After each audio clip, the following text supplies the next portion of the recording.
oo la yiraahdo 110 oo ay ku dhaqmayaan hoggaanka sare ciidamada iyo sidoo kale labaha sirdoonka haddaba lambarkan sirta ah ee 110 muxuu yahay xilligan oo dagaal Iran iyo Mareykanka oo u dhaxeeyo isla markaasna waxa la isticmaalay lambarkan dagaalkii afarta maalmood socday ee bilowday 28 February markaasi oo hogaamiyaasha Iran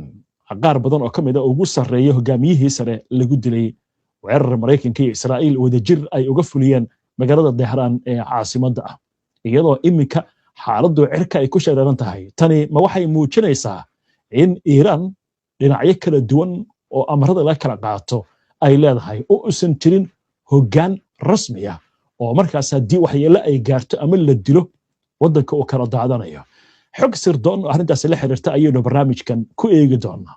hambalyo waa perfect Moroccan soap quruxdii bilayd iyo bilicdii jirkaan helay haddii aad baxayso cid kale booqanaysiyo markay bilan aroos tahay si laguugu bogo oo bilicdii dhalaalka ku qubayso oo badi perfect Moroccan soap haddii aad ku sugan tahay dalka UK iyo Yurubta kaleba waxaa lagu keenay saabuunta perfect Moroccan soap oo ah saabuun la isla qiray inay tahay tii sanadka waa mid organic ah halkii caag waxaa ku jira 1 kiilo waxa ay leedahay noocyada olive oil black caviar oo ah ukunta malayga argan oil oo caan ku ah dalka Morocco iyo olive and honey oo la isku daray haddii maqaarka wajigaaga aad isbedel ku aragto xaajiyaduna kaligeed nuura inay kuu noqoto aad doonayso quruxda gabadhaadana ay gabdhaha kale ku sheekaystaan ama wiilkaaga maqaarkiisu u ahaado mid u dabacsan sidii yaraantii waa perfect Moroccan soap midda ugu habboon ee jirka intaasoo dhan ka qabtiraysa haddii aad ku qubaysato perfect Moroccan soap xataa uma baahnid saliid cream ama wax kale iyada ayaa jirka ugu filan haddii aad leedahay ganacsi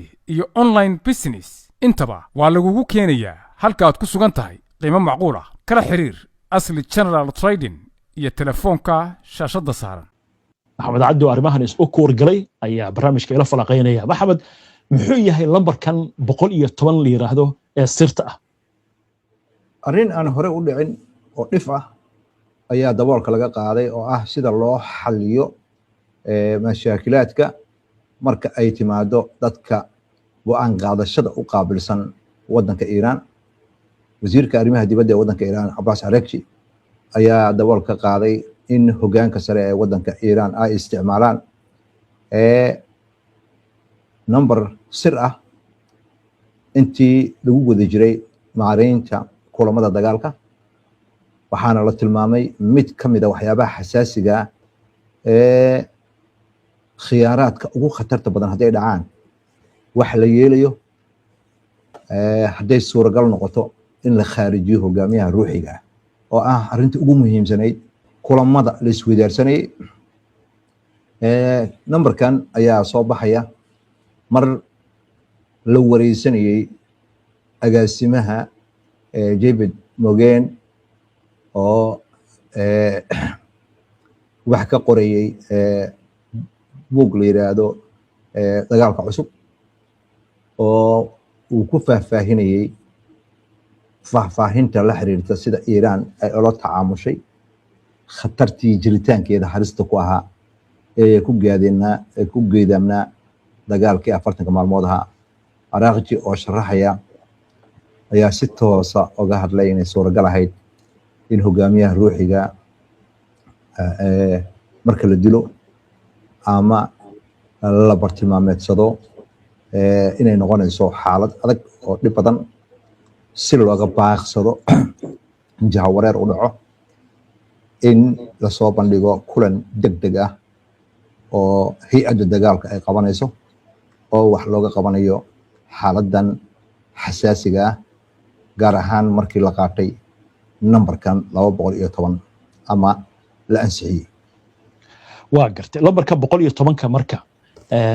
ma la isticmaalay markii la dilay hogaamiyaha sare ilaa waa til la beegsaday dagaalku markuu bilaabanayay 28 February Araghchi waxa uu xaqiijiyay 110 waxa loo isticmaalay iyadoo calaamad u ahayd in xubnaha kale ee kulanka qayb qaadanaya inay caddahay markay wada xaajoodka galayaan in waxa laga hadlayo ay yihiin in la beegsaday hoggaanka inkastoo wasiirka arrimaha dibadda una faahfaahin dheeraada ka bixin meel marinta barnaamijkaas 210 la xiriira haddana wuxuu ku nuxnuuxsaday inay arrin masiiba dhacday dareen weyna soo jiidatay qorshe dejiyayaasha ugu waaweyn ee Iiraanna inay arrintaas si wanaagsan ula tacaamuleen Araghchi wuxuu dabool ka qaaday in waxyaabaha ugu muhiimsan ee istiraatiijiga ay ahayd in khiyaarkaas hadduu dhaco in lagu dhaqaaqo howlo loogu talagalay wuxuuna ku nuxnuuxsaday in mudnaanta la siiyo qorshaha in la xiro marinka Hormuz isla markiiba la bartilmaameedsado hogaamiyaha ruuxiga waa gartay dhinaca kale marka haddaynu ku sii soconno arrintaasi maxay tahay marka fariinta Iiraan ay u dirtay dalalka gobolka iyo Mareykanka markii dhacdooyinkaasi ay dhaceen Araghchi ayaa dabool ka qaaday in dood xoog leh ay lala yeeshay hogaamiyayaasha ama hogaamiyaha gobolka xilligii lagu jiray dagaalkii 40 maalmood ahaa oo hogaamiyaha uu digniin ku siiyey Israa'iil in ay qaadi karto weerar ay wax ku burburiso beegsan kartana goobaha nukliyeerka iyo gantaalada iyo goobaha kale kaabayaasha saliidda wuxuuna digniin ku bixiyey Iiraan maaha kaliya inay ka jawaabayso waxa ay qaadaysaa weeraro badan oo lagu bartilmaameedsanayo meelo kala duwan markii la bartilmaameedsado hogaamiyahooda ruuxiga Araghchi ayaa ku nuxnuuxsaday in Iiraan jawaabteeda la ogsoonaa digniintuna ay ahayd haddii dowladda Mareykanku ay soo farageliso in saldhigyada Mareykanka ee gobolka ku yaala kulligood in Iiraan ay doqon doonto Araghchi ayaa caddeeyey khatarta xilligaasi socotay haddii wuxuu yiri goobaheena shidaalka la bartilmaameedsado cid saliid dhoofin doonta ma jirto oo gobolka ka mid ah haddii anaga aan saliid dhoofin weyn waa gartay marka haddaynu dib ugu laabanno koodkii ama lambarkii waa la isticmaalay 110 laakiin iyadoo dagaal lagu jiro ayay Iiraan aqbashay wadahadal maxay tahay sababtu Araghchi ayaa asna taabtay arrin kale oo la xiriirta go'aankii Iiraan ay ku aqbashay wadaxaajood gaar ahaan markii la galay dagaalkii 12 maalmood ahaa markaas dowladda Mareykanku ay rabtay in Iiraan ay aqbasho xabad joojin joogto ah iyo in ay si joogto ah u joojiso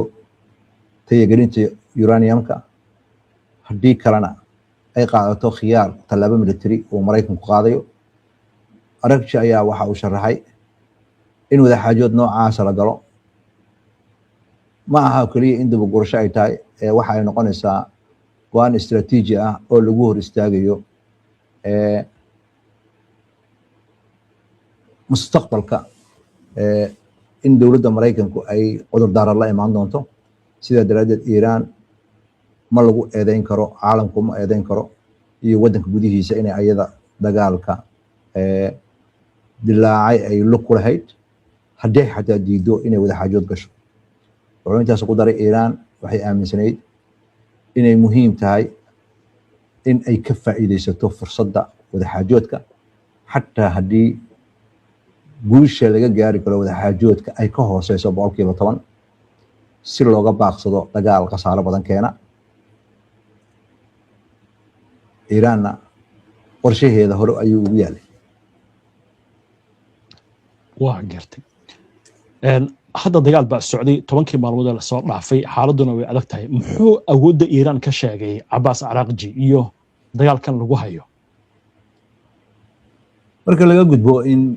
wadaxaajoodii ay jireen Araghchi ayaa ku nuxnuuxsaday Iiraan inay si buuxda u ogtahay dalabaadka dowladda Mareykanka shantii sano la soo dhaafay in ay la xiriirtay in la joojiyo tayagelinta barnaamijka nukliyeerka iyo hanjabaad joogta oo Mareykanku jeedinayay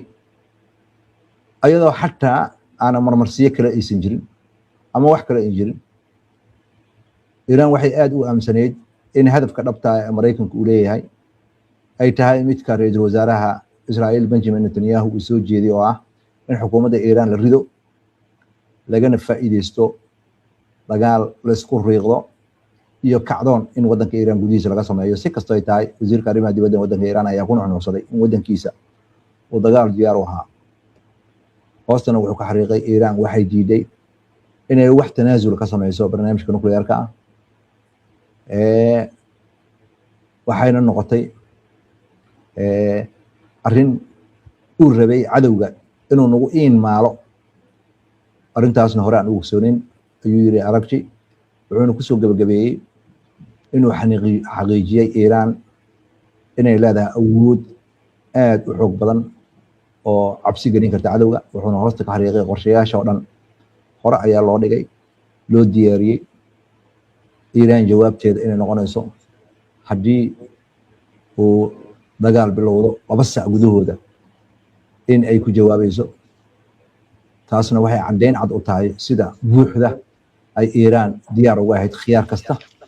oo ay ku jirtay xataa khiyaarkii lagu isticmaalay nambarkii sirta ee 110 waa gartay waaya maxamed haddii intaa kaga gudubno warbixinta lambarkan dib ugu laabano 110 maxay ka turjumaysaa marka hadda xaaladda socota inta badan waxyaalaha Mareykanka oo ku dooda waxaa kamid ah Iiraan awoodeeda in la daciifiyay laakiin qobarada Iiraaniyiinta sida Professor Maxamed Marandi oo kale waxay leeyihiin Iiraan banaanka wax ka yaala male Iiraan waxeeda dhulka hoostiisa ku jiraan iyo buuraha hoostooda marka lambarkan 110 ka ah dhanka ciidamada maxaa laga ogyahay qaabka loo isticmaalo iyo waxa uu ka turjumayo in la samaystay ku talagal haddii wax walba ay dhacaan waddanka Iiraan sida khabiirada oo dhan ay isku raacsan yihiin dhibaato fara badan ayuu Mareykanku ku hayay muddo 47 sano ah waddan wuxuu ahaa si joogto ah cunaqabateyn loogu hayo la diiday caalamka intiisa kale inuu la gacsanaado Yurub iyo caalamka intiisa kalena ay daawadayaal ka ahaayeen waxay ahaayeen waddan isku tashaday oo wax soo saarkiisa gudaha isku haleeyay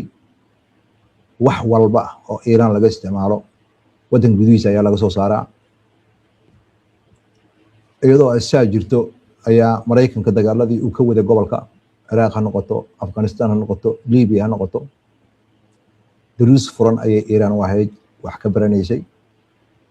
Mareykanku qarnigii la soo dhaafay waxaa la sheegay in uu duulaamo badan wadan badan ku qaaday in uu bartilmaameedsado hoggaanka dowladda ciidamada si waddanka uu weerarayo u kala daato Iiraan ayadoo taa wax ka baranaysa ayay samaysatay qorshayaal qoran oo isku dubridan oo uu ka mid yahay nambarkan sirta 110 haddii saas ay dhacdo sidee la yeelayaa saan iyo saan ayaa la yeelayaa waxaa ka mid ah in ciidamada militariga ee waddanka Iiraan ayna ahayn ciidamo hal meel looga taliyo gobol walba waxa uu leeyahay ciidankiisa gaarka ah godadkiisa gaarka ah ee kaydka oo ah dhulka hoostiisa ay hubkiisa hoggaankiisa gaarka ah haddii dagaal uu bilowdana